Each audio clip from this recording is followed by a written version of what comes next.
I should have deleted her from my friends list. Everyone said so. My mom, my best friend, my therapist. It's not healthy, Alex, they'd tell me, their voices soft with a pity I'd grown to despise. You need to let Chloe go. But deleting her from Facebook felt like deleting the last visible proof that she had ever existed at all. So I kept her there. Her profile became a digital gravesite I could visit, scrolling through years of photos, her with that ridiculous ice cream cone at the beach, us dressed as zombies for Halloween, the selfie she'd taken morning of the accident, her smile brighter than the sun coming through the window. It was my ritual, my pain. And then, 7 months to the day after her funeral, the pain became something else entirely. It started with a simple notification. Chloe Anderson has posted a new status. My heart didn't just skip a beat, it felt like it seized completely in my chest. I was at work, the bland corporate hum of the office suddenly a million miles away. My hands trembled as I clicked the notification. The status was just a single word. Hello? The comments were already flooding in. Who is this? This isn't funny. Someone hacked Chloe's account. OMG, I'm crying. Please stop. I felt a cold sweat break out on my forehead. A hack. It had to be. Some sick, twisted individual trying to mess with a dead girl's friends and family. I was furious. A hot, righteous anger burning away the initial shock. I opened a private message window with her. Our last conversation was still there from the day she died. Me. Pick up some milk on your way home? Heart sign. Her. Sure thing, love you. The timestamp was 4:17 p.m. The police report said the truck ran the red light at 4:23 p.m. My fingers flew across the keyboard. Me. Who is this? I didn't expect a reply. I thought it was some automated spam or a one-time post. But the typing bubbles appeared immediately. 3 little dots, pulsing. My breath caught in my throat. They vanished, then reappeared. This went on for a full minute, a torturous cycle of hope and dread. Then a message. Chloe. It's me. Alex. It's so dark here. The air left my lungs. It felt like a fist had punched straight through my ribs. It was her. The way she typed, the cadence. She always used my full name when she was being serious or scared. Alex. Not Al or Babe. Alex.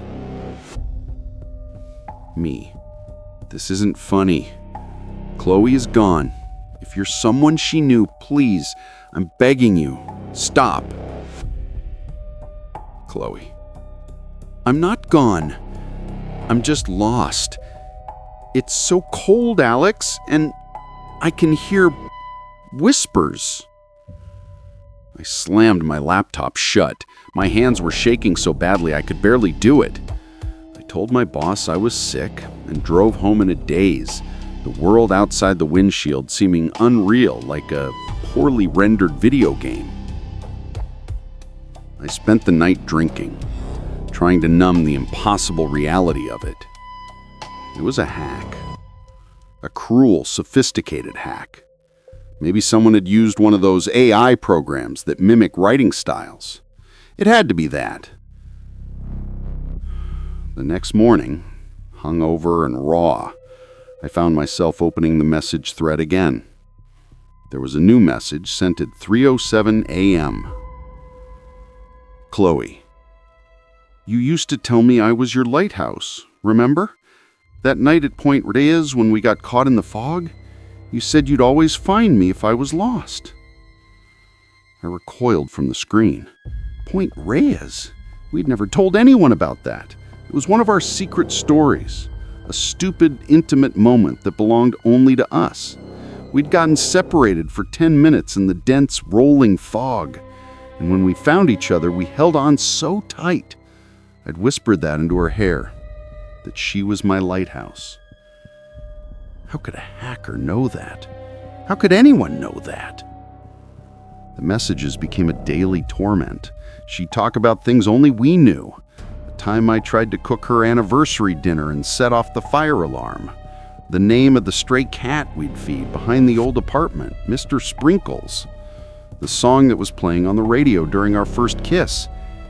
Each shared memory, once a cherished treasure, was now a weapon being used against me. I was drowning in it. I stopped going to work. I stopped answering calls. My world shrunk to the glow of my laptop screen and the terrifying, pulsating typing bubbles. I showed the messages to my friend Mark, a cynical software engineer. He scanned them, his face grim.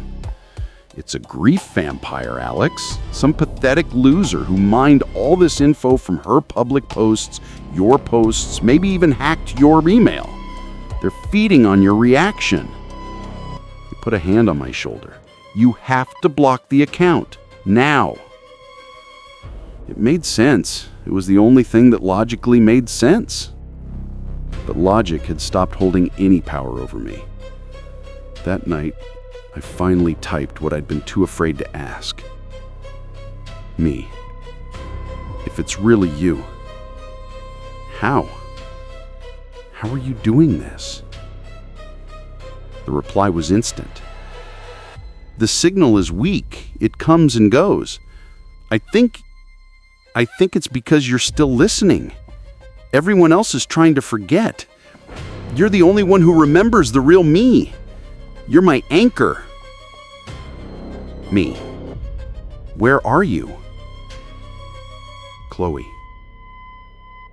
I don't know. It's dark, but I can see a door. It's faint, like a light under a doorway, but I can't get to it. A door. The metaphor was obvious, but then she sent a picture. It wasn't a picture of anything.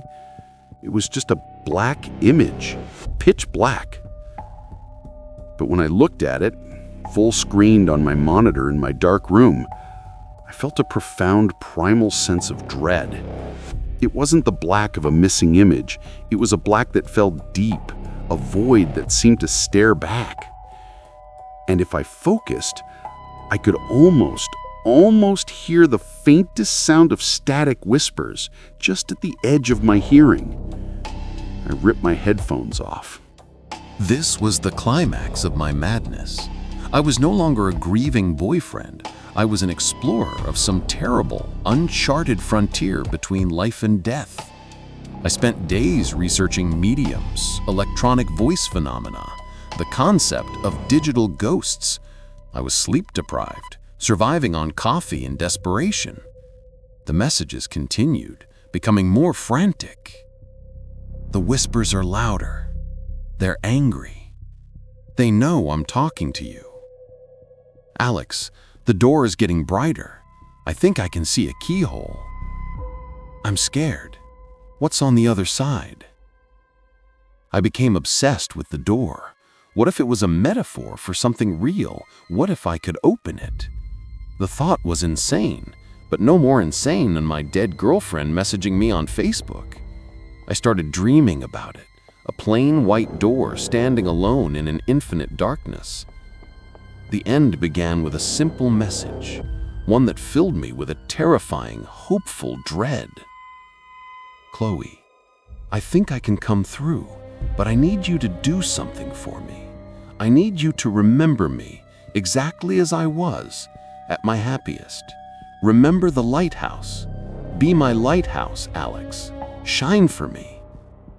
It was what I wanted, wasn't it?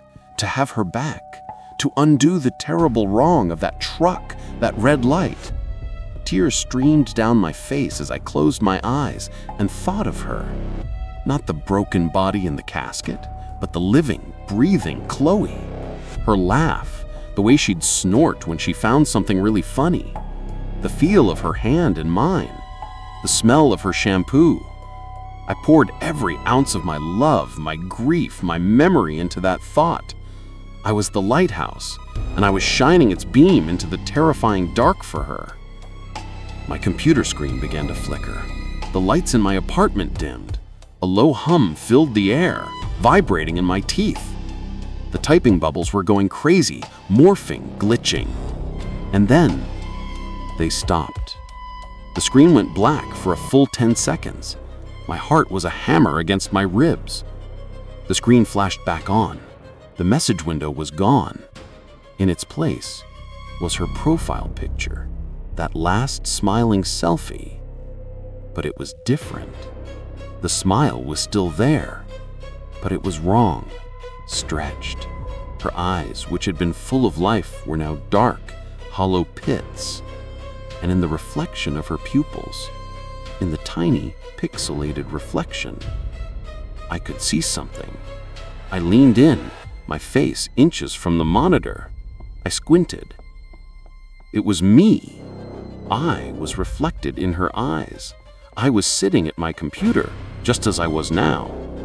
But in the reflection, my face was a mask of terror.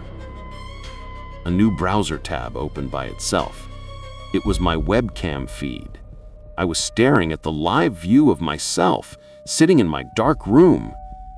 And then, from the speakers, a sound that will haunt me until the day I die. It wasn't a whisper. It was a voice, Chloe's voice, but layered over with a horrific digital static like a corrupted audio file. I'm home. In the webcam feed, I saw my bedroom door, behind me and to the left, slowly swing open. The hallway beyond was pitch black. I never looked. I didn't have the courage. I slammed the laptop shut, unplugged it, and threw it across the room. I fled my apartment and spent the night in a hotel, shaking uncontrollably. The next day, I went to the police. They humored me, but after checking my computer, they found nothing. No hacking software, no keyloggers, no remote access.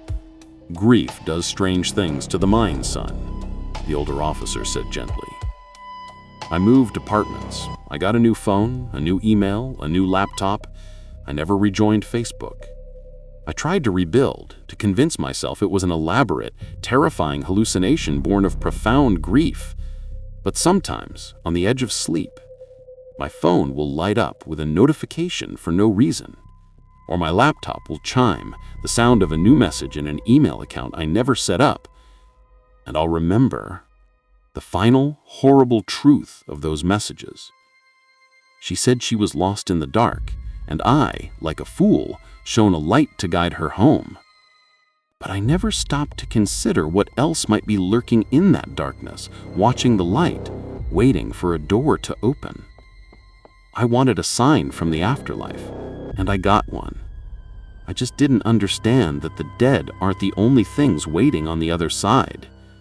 Sometimes you're the lighthouse, and sometimes you're just the beacon that guides the monsters back to shore.